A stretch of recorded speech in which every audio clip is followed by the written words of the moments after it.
I got to kick this thing off. Can I kick it off? 1, 2, 3, 4.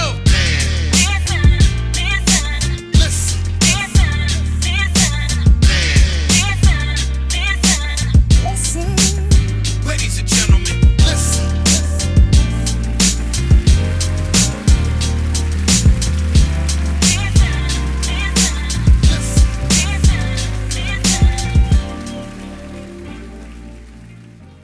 Hi, I'm Marika Moore, and if you want to get all up in my business, you should check out my new book, Unsolicited Marriage Advice, where I provide an analysis of the best marriage advice that I've received over the past 16 years or so. So head on over to Amazon and buy it now. Conversate with Us Radio presents the Man Listen Show. We are the blackest radio show on the internet.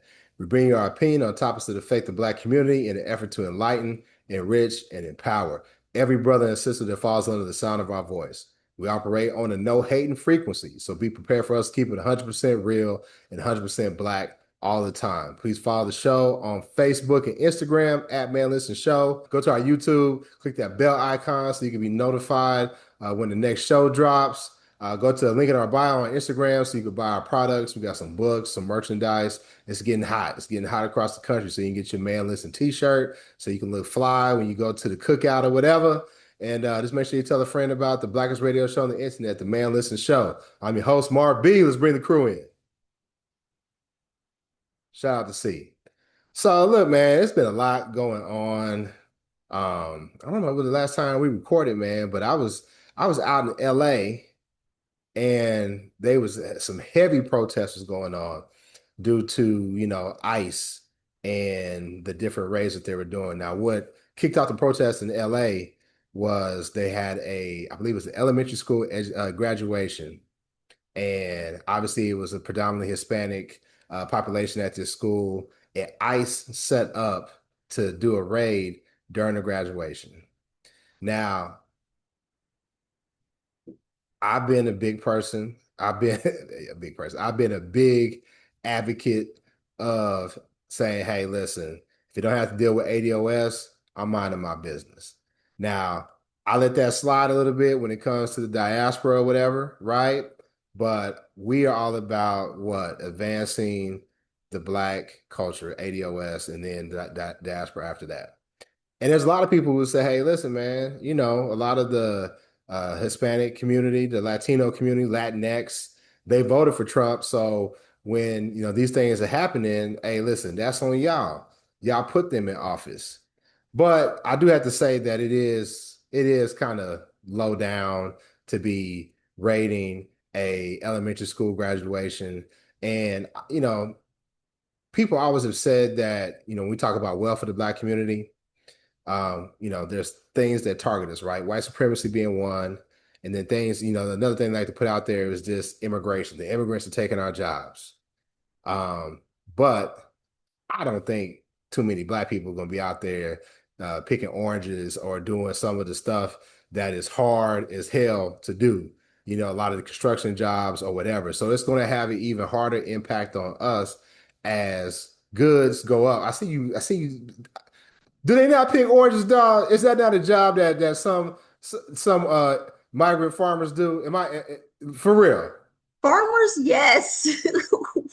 Why does it have to be a Hispanic job, though? Why can't it just be a farmer job? How many black people you see out there? They're black farmers.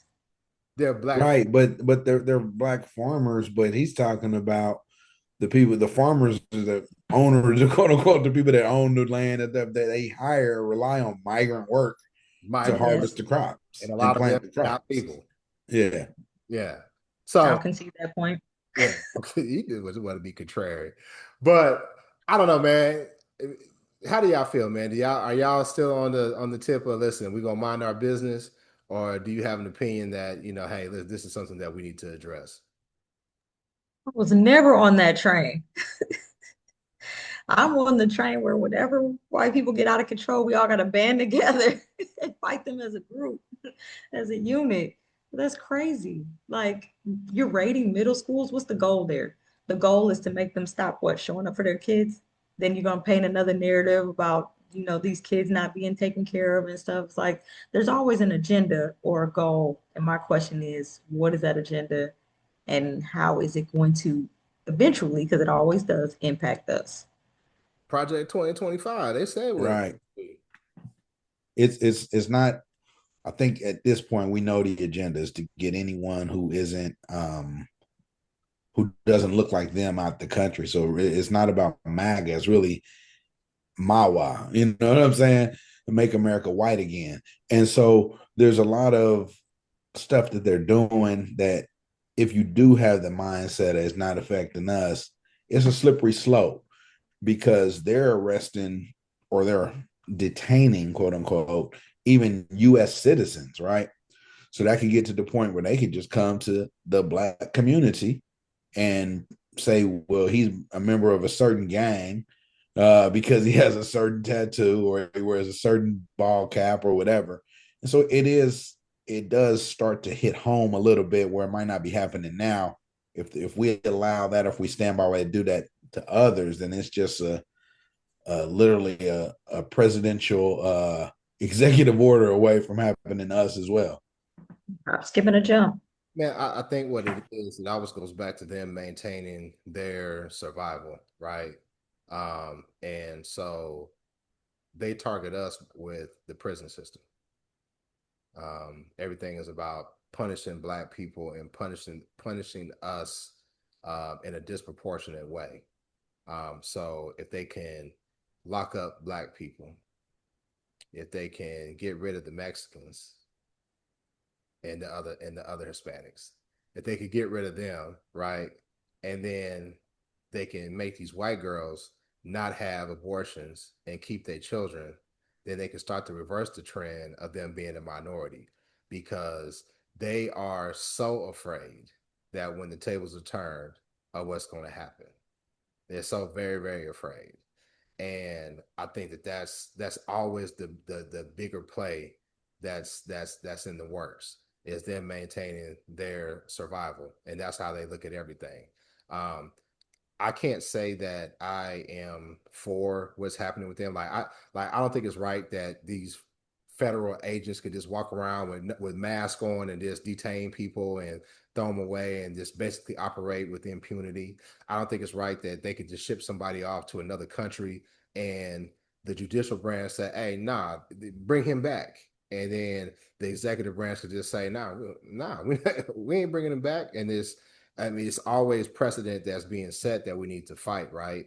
So it is dangerous for us to just be totally oblivious and say that's not our fight. But I understand people who are like, hey, listen, we tried to tell you, and y'all put them in office, especially those I will vote for Donald Trump, them Cubans and all that stuff. Like, whatever happened to you, man, that's what happens. But I don't think it's wise or prudent for us to just be 100% uninvolved. But we don't need to just jump out on the ledge because the reality is this, Arika, the thing that you talked about in terms of us fighting together in an ideal world, we could solve a lot of stuff if we band it together. But the problem is those other demographics always sell us out, and it's been consistent.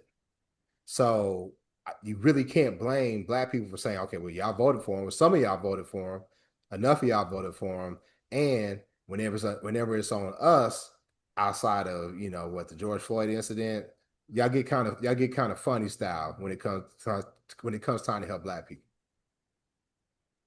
I mean, but we don't want to turn into what we hate either. So What does got to that be an example. What does that mean? I mean, we don't want to, white people are apathetic as a unit to anything that doesn't involve them. I don't want to be that. I don't think it's all white people that are apathetic to what's happening. I just think There's that no all everything, I so for think sure. I think that you're right, but I think that it's that benign neglect. It's we the Democrats, and we can't just all out put out hateful plans and procedures towards the minorities, but we know at the end of the day we're still going to benefit as well. So we'll talk a good game, but we're not going to fight too much because we know that we benefit from our whiteness as well. Yeah, but we elect those people. Right. We're complicit. And truth be told, if Black people were to say, uh, forget it. We're not getting involved in any more fights. That's really the end of the country. I mean, because if it's not for black people, then other groups would not even have the backbone or the gumption to even put up a fight. So if we as black people just was like, hey, we just gonna sit this one out, it's actually would get worse for black folk. Yeah, but you can't be. I'm not disputing your point, but you can't be mad at people to say I'm tired of playing Captain Save a Hoe. I can be I mad at mean, everybody. yeah, I mean, you can be mad at them. While you understand what might happen, you can still hold them to account or be upset with them if they do that. It's no different than any other thing. You can understand people's point of view, but that doesn't make it right or it doesn't make it the the right thing to do.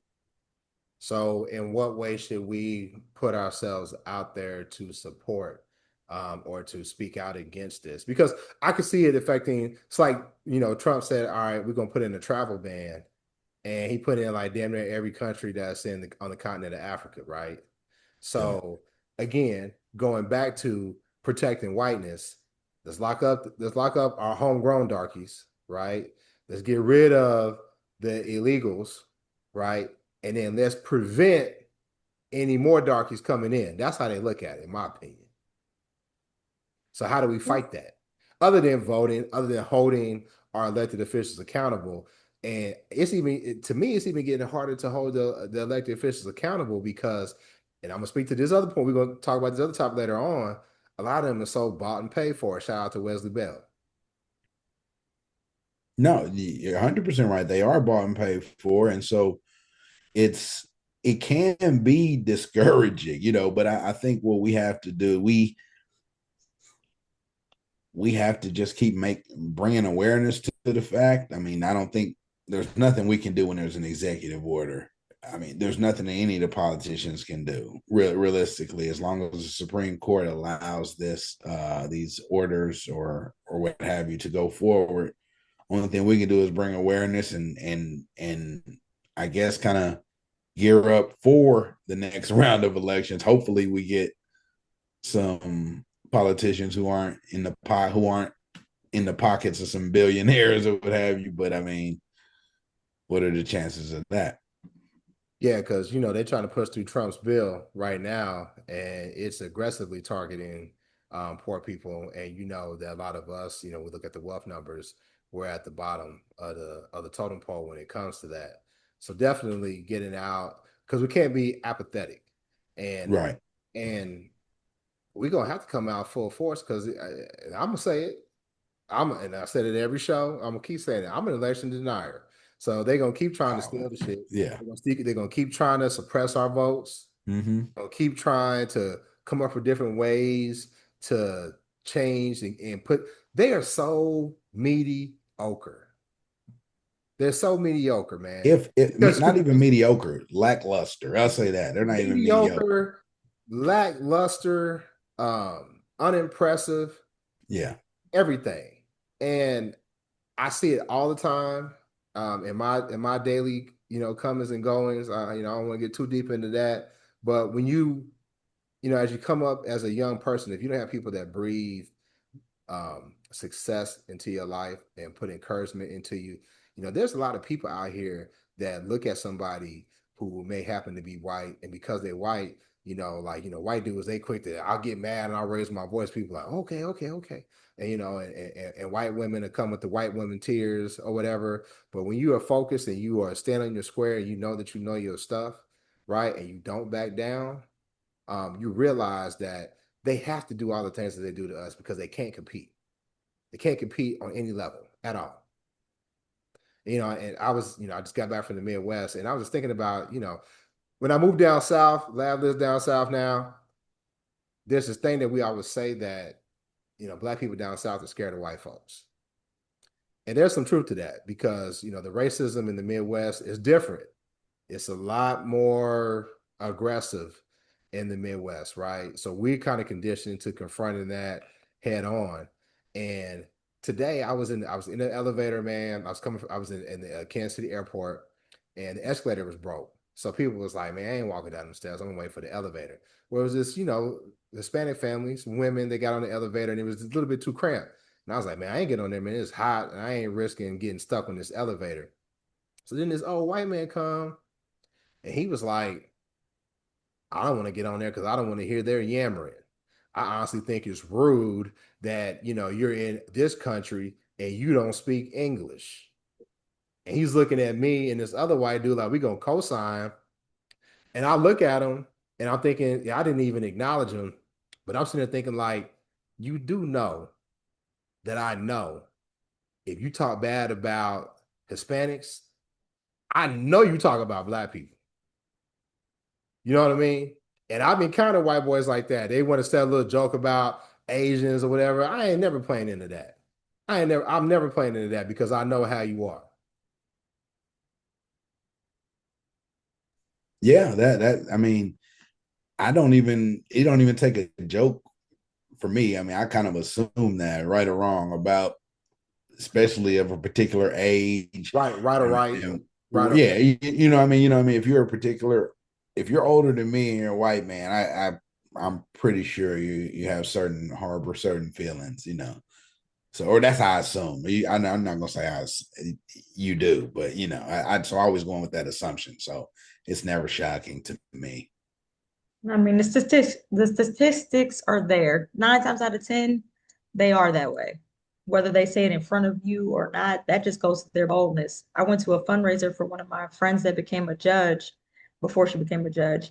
And one of the men there was, I guess, on the Israeli side.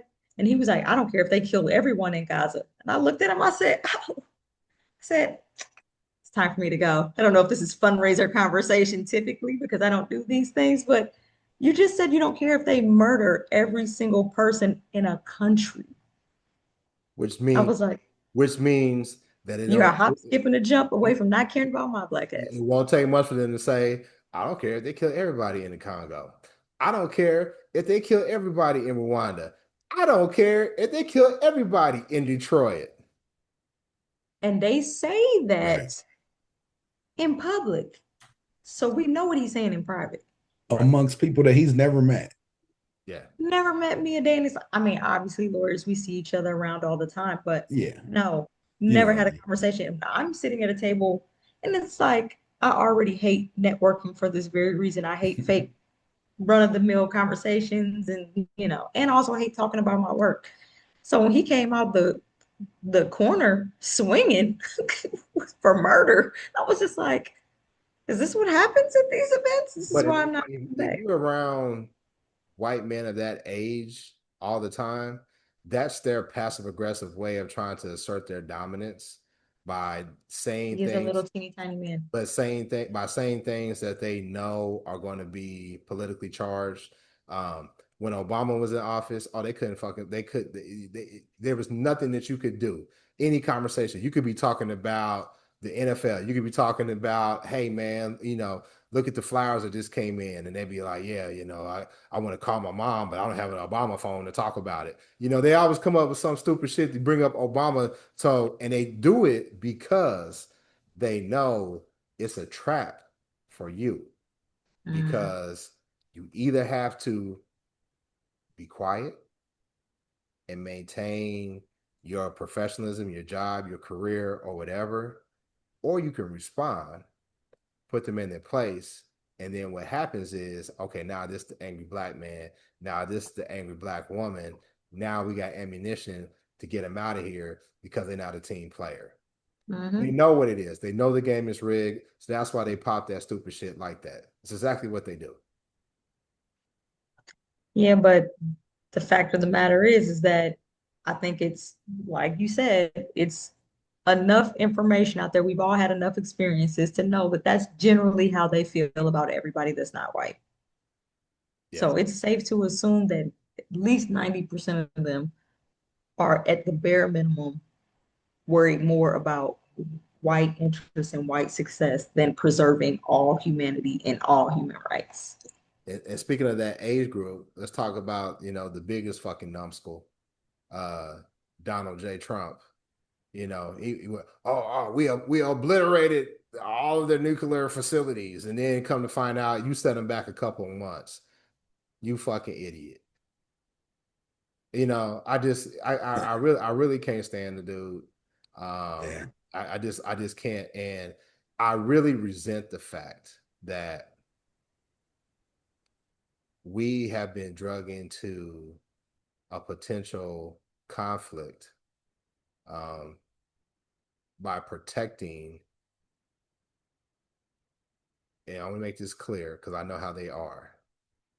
I'm not talking about Jewish people, but the Zionist lunatics that feel that genocide is appropriate, right? I don't rock with that. Now, again, I'm not finna go out on my limb and be like Martin Luther King and post all day about what's going on in Gaza and the West Bank and all of those things, because my primary responsibility, shout out to Sean King, um Malcolm X. Yeah, I like that one better, but yeah. Yeah. Listen, in case you missed it, Yeah. he wanted to circle back to Yeah. make sure that the shots actually hit their target. So my concern is ADOS, right? But I just find it resentful, man, that these group of people, man, can subject violence upon them, and we see how they treat us. They tried to end that boy Kyrie Hmm. just because he shared a link to a video, right? You know, they target the politicians that have our back and our interests in mind. APAC, shout out to APAC. They'll come in and buy somebody to primary and to put their person into place. I saw a video of Wesley Bell, and what happened? I mean, Erika, you in that area, and here's this dude. He comes in and he replaces this prosecuting attorney that everybody hated because of the Mike Brown case and all of this. So okay, we got this black face, and then we got this young brother up in here, and the next thing you know, he's just become a tool for APAC. What happened? Was he always this way? Is this one of those things that we talked about, Erika, when we was talking about, hey, you made a good point. You was like, I don't know how these people really are. They may have been this way the whole time. And it looks like that's what really happened. So the thing about politics is you're not going to get anywhere, save for maybe 2%, unless you have some financial backing. Like when I tell you the judge that took my spot, this old white man that every time I see him, he's just like, oh, that's just how it goes. I'm like, sir, I'm fine. I didn't aspire to be a municipal court judge when I was a child, so I'm okay with not doing it. But he does that little oh, let me stroke your ego thing. This doesn't mean anything to me like it means something to you, obviously. I actually happened upon one of their little secret conversations, a couple of them, and they were talking about how much money they had put behind Wesley, and Wesley was definitely going to win. And it was definitely a concerted effort by the white community to get Corey out. So I don't know Wesley. I also don't know Corey. But I do know that you don't get into those positions without somebody putting some money behind you. And because we right after Mike Brown, they had a preliminary with a black woman on it running for prosecutor. No one voted for her. And this was back when I still had voter registration in the city because of where my apartment was when I first moved back to Missouri. So I actually voted and voted for her. Nobody else did. It's You got to be talking about sensationalized. you talking about the prosecuting attorney? What was his name? McCullough. Bob McCullough. You He know had that been there 20 years. the black woman that tried to primary him was one of our classmates, Leslie Tolliver. Now, I And voted for her, but I didn't know that. Leslie Tolliver went to Mizzou, and it was clear she didn't have the funding because she's promoting like I'm promoting on social media through Facebook or whatever. And Mm-hmm. We know Meta Plays the game. plays the game, right? Like you're gonna have to pay the money, you have to pay to play. And it's even more nefarious. I heard that because Meta owns WhatsApp, they say they using WhatsApp to target the Hamas and the different people and the different Palestinians. Look it up.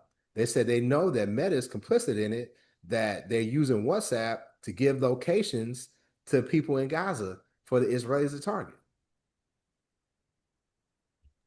Wow, Allegedly. that's Allegedly. craziness. That's bold. Yeah, very very much so. But yes, so circling back to the point, you have to be, not have to be, but probably have to have some heavy hitters behind you in order to be elected to any position. So he didn't just wake up one day on the side of AIPAC. He was always on that side. He got elected being on that side. And he got elected. There's never a politician that only thinks one step ahead. He didn't just think he was going to be prosecuting attorney. He had an agenda, and that agenda is taking him to where he is now. And I think the goal was always her seat, but they had to make him known in the city. People had to know who he was. Mm. So once he got some, because I didn't know who he was before he became prosecutor, and we were all like, yes, McCullough's out. It's all part of the play. They're playing chess. They're 3 steps ahead. That prosecuting attorney position was never the goal. It was a stepping stone. And that's the problem with politicians. They always thinking 3 seats ahead.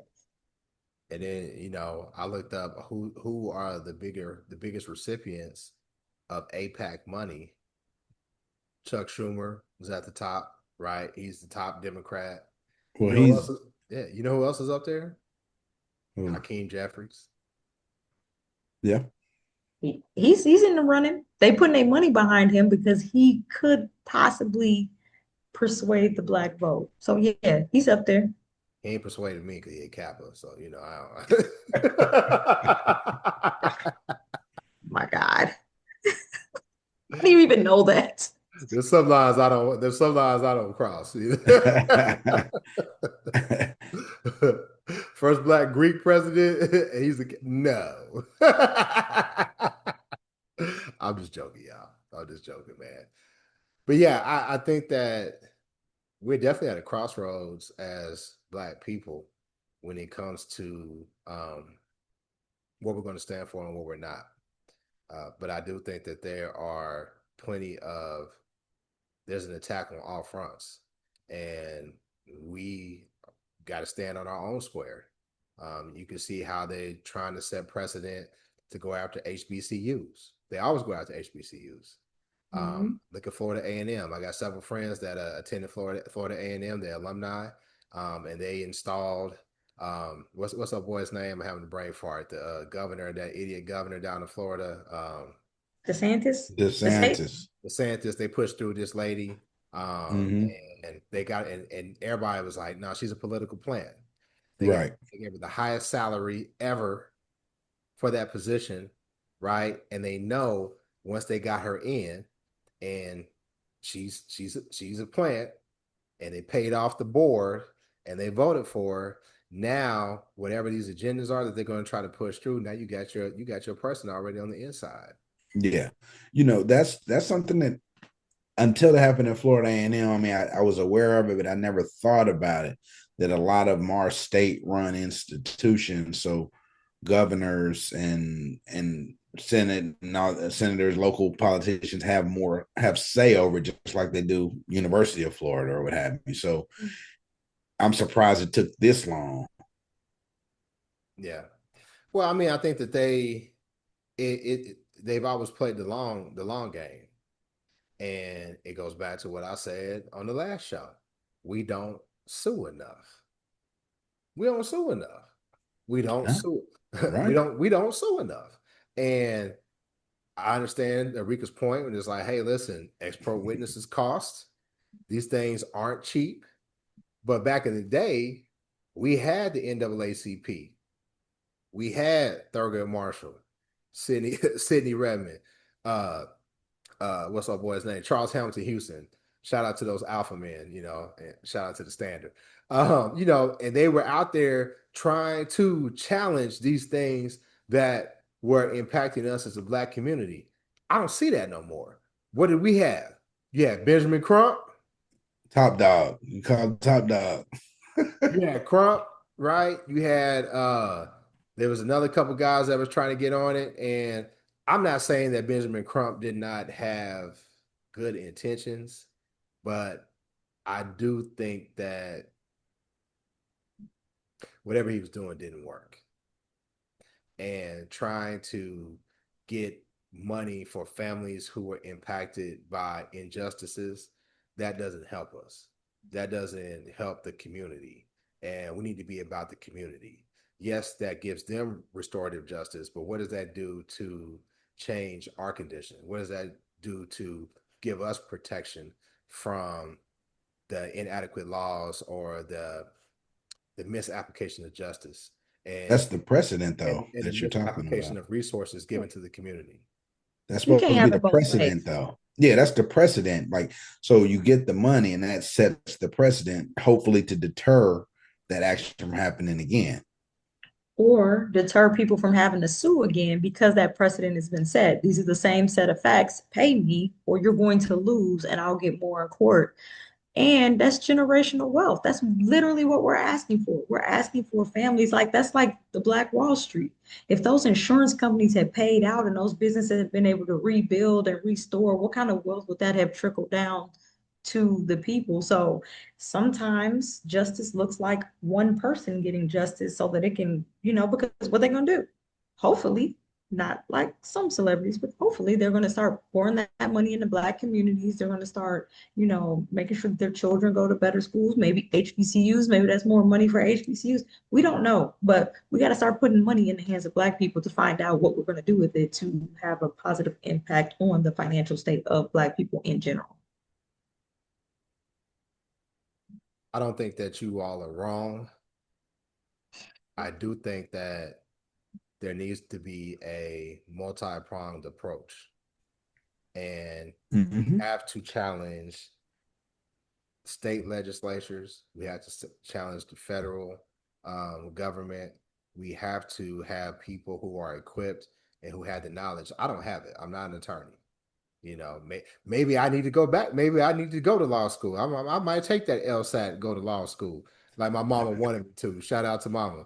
But um, I feel as if we have lost that gall and that will to fight. Either that or I'm just not seeing it.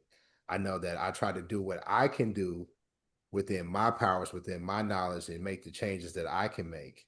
But when we look at our history and we see what worked for us, right? We had the best of our best fighting to make changes for the Black community. And I don't see that True. anymore. True. But also when you talk about Crump, though, he can't be a one-man show. That's part of the reason too. You mentioned 5 or 6 lawyers previously that we had doing this, but we failed to name someone besides Benjamin Crump. And so it can't just be him.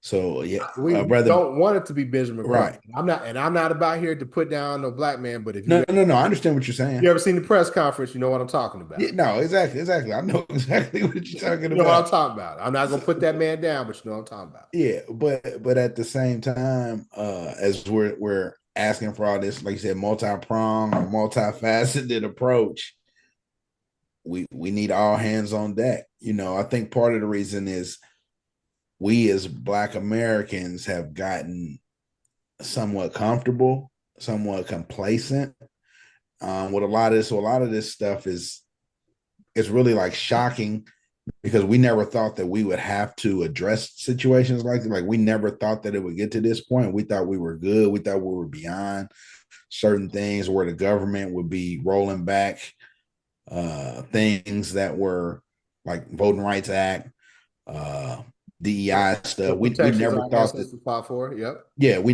never thought that would come. We would have to deal with it, and so we got too comfortable. And honestly, we were caught off guard. We were caught relaxing at our post. Mhm. I think it goes back to what we said a couple of shows ago. Our ancestors were much tougher than us. People try to say we're not our ancestors. Shit. We ain't ready to give up our damn Netflix and Hulu. These Negroes won't stop buying Gucci, even though Gucci and all these other little designer stuff find different funny ways to call you the N word, and y'all still trying to buy Gucci and Louis. Am I right? well, they got Pharrell as head of design, and now No, But am I right? no, you're We, right. I'm just we saying, can't get no. We but got some that's Negro.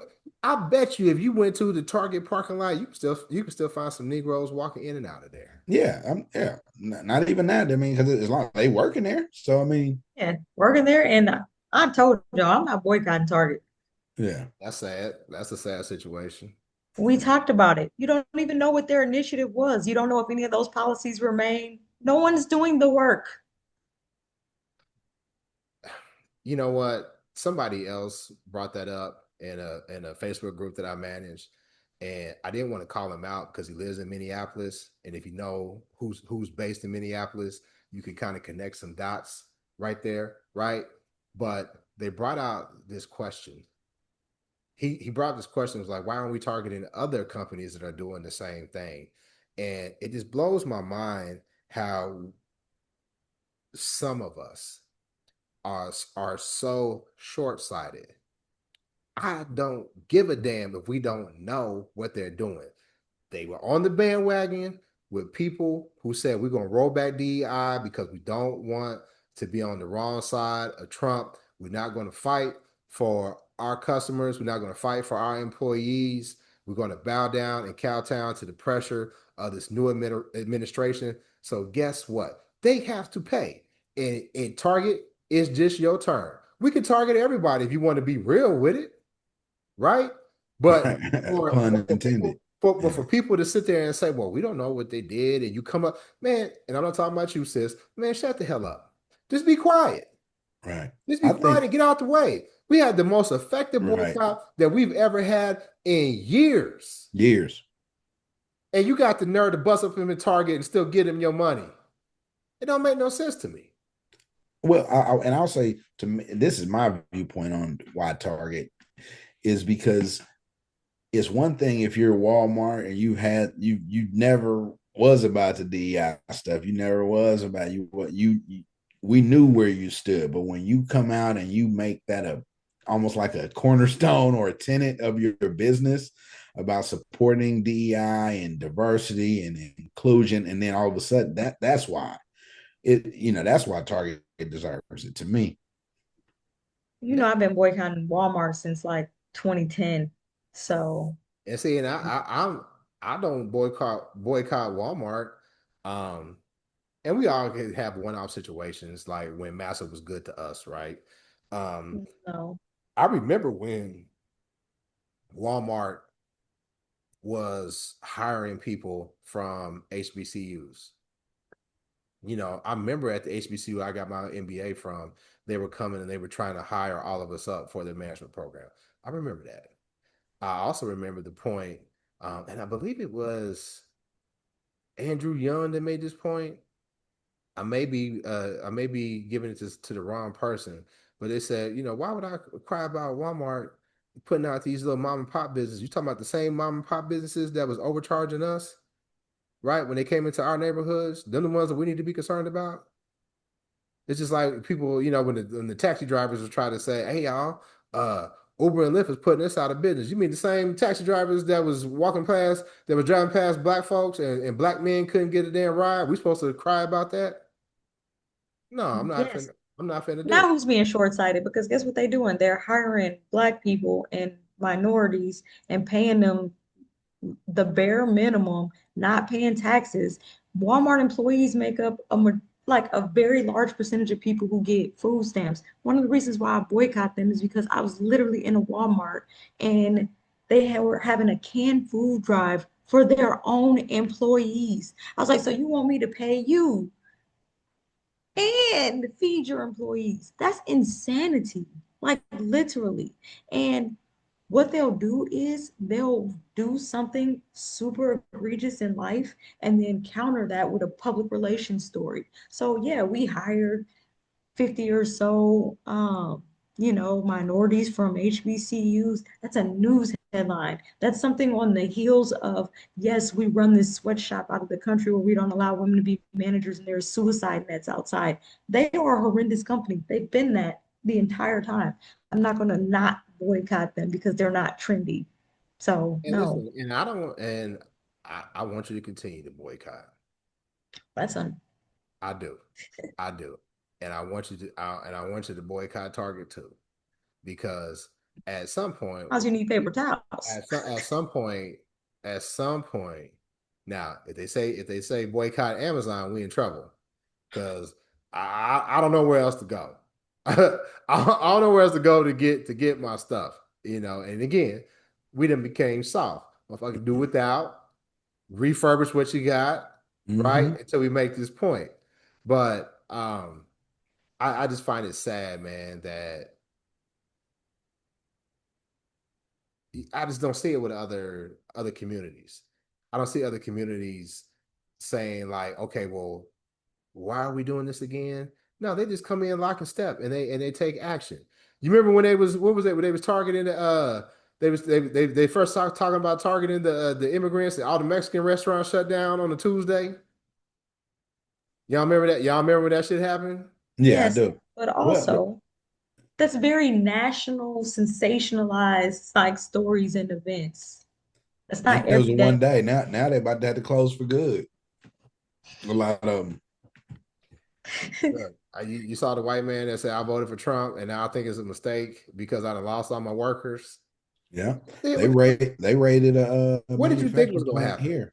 What did you think was going Don't to happen? think. They don't think. Yeah, they don't. And quite frankly, I mean, Now they for think about the somebody wrong that's thing. They think about preserving their whiteness. right, right. They think about I'm gonna keep little Becky Sue from getting pregnant by Paco or Tyrone, and that's why I'm gonna put Trump in the office. They think about the wrong thing. That's what they think about. Yeah, So it much to unpack there. that's another byproduct though of this. Why we gotta speak up too is because, sure, you know how many black people I know whose grass ain't been cut in the last a month. Their pools ain't clean, so they living in squalor, man. They So fuck around. Dr. Umar fuck around, be an agent, and I won't put this out there, but hey, Dr. Umar, he be on that. Hey, Black Queens Forever, Snow Bunnies Never. You got to think. Them racist white folks are like, yeah, man, y'all stay over there. Y'all keep away from my little white girl. Shout out to Dr. Umar, man. I follow your work.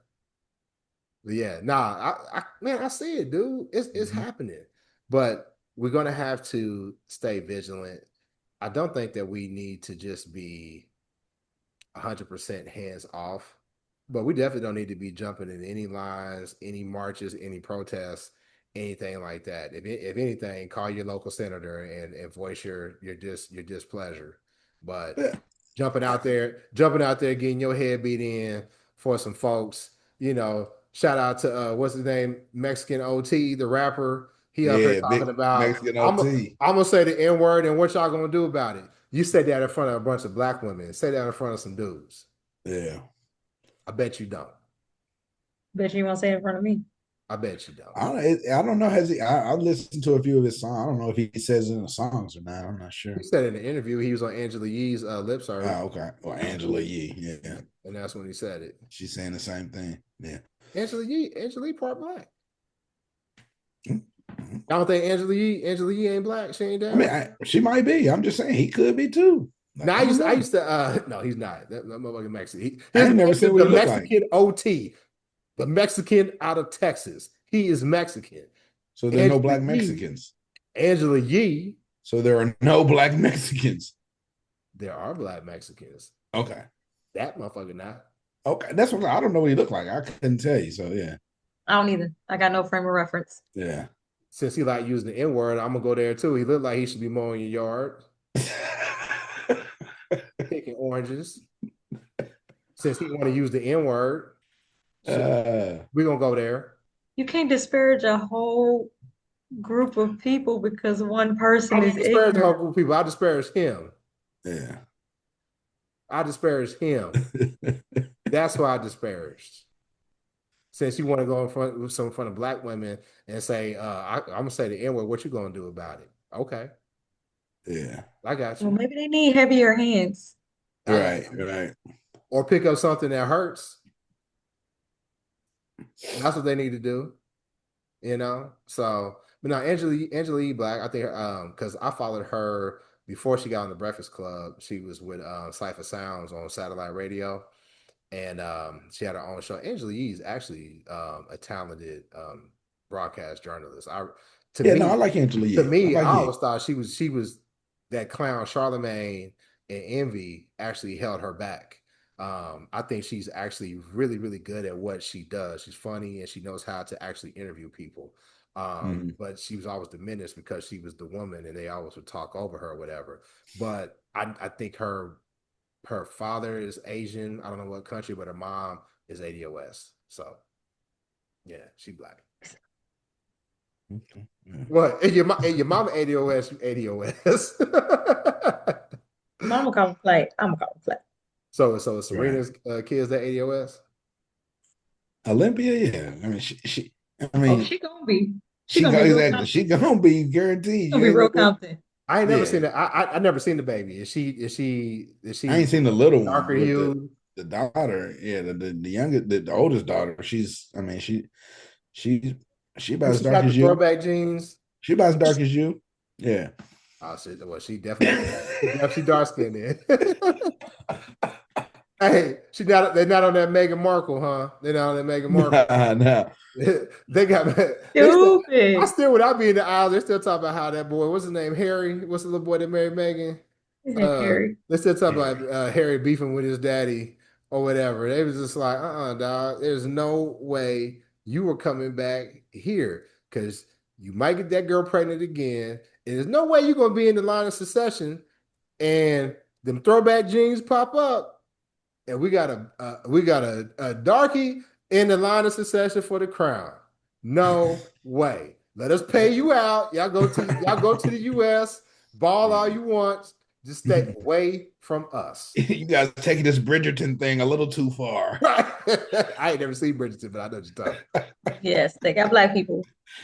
crazy. I mean, hey man, shout out to the black people in London, man. Ain't nothing sexier than a black woman with that British accent. I love that, man. Whew. Yeah, I don't yes, know a person who doesn't.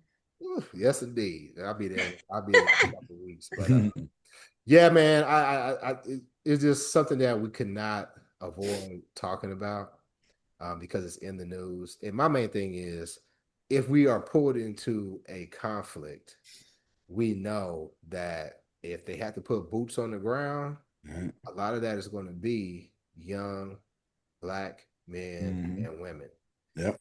And I just don't see why we should be putting our people out there to fight for something that most of us have no, I'm not going to say that we don't have any interest in, but I don't think you'd be hard pressed to find somebody in the black community that would just be like, what the Israelis are doing to the Palestinians are right. Right. No, you're right. You'd be You all hard right pressed over to find there? someone. Okay. Yeah. All right. Sorry.